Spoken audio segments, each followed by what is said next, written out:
Hi, I'm Ethel, a transportation engineer from Stantec. As part of the Wonder Project Rocket Challenge, you'll need to think like an engineer.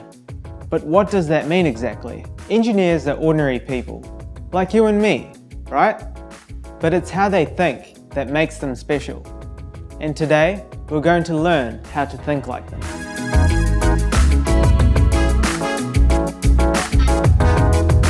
What do engineers do? Engineers come up with solutions that solve problems.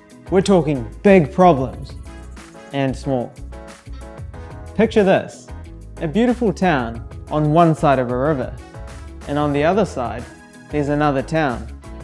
The problem is that people who live in one town need to cross the river to get to the other town.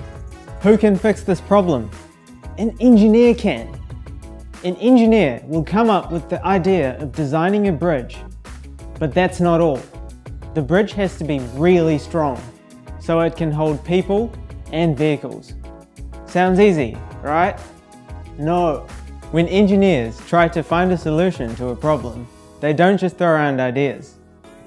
The process is ask, imagine, create, and improve. Ask. Engineers ask a lot of questions because they love to solve problems. They're curious about figuring out why things work and why they don't.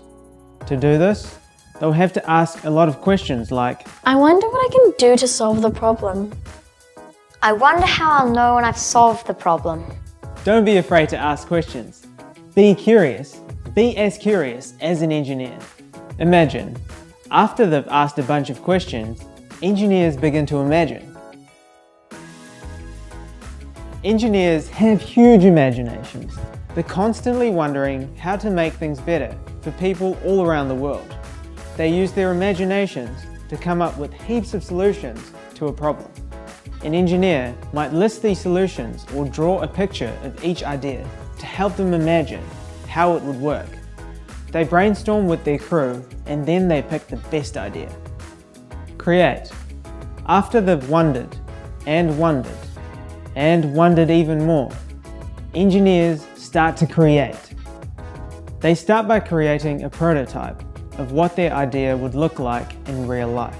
Wait, what's a prototype? A prototype is a test model that we can use to test the design of something before we create the real thing. They take a lot less time and money to create. Remember that time that you made a bridge out of Lego? Or a house out of cardboard boxes? That was you building a prototype and thinking like an engineer. But even if the idea does work in the prototype phase, engineers aren't done yet. Improve. They've asked, they've imagined, and they've created. Now engineers look at their prototype very closely to see how they can improve it. If it's a bridge, they might try to make it stronger and safer. For the Rocket Challenge, you'll develop your prototype in Test Flight 2, right after you've designed your rocket on paper. Then, you'll work to improve your prototype for your final test flights. What if it doesn't work? A real engineer will keep modifying their prototype until it does. Sometimes they'll have to use part of their original idea to create a new prototype or start over from scratch. And that's how you think like an engineer. Use the process of ask, imagine, create, and improve. Are you ready to start your engineering career? Here's the first question for you. I wonder how rockets fly.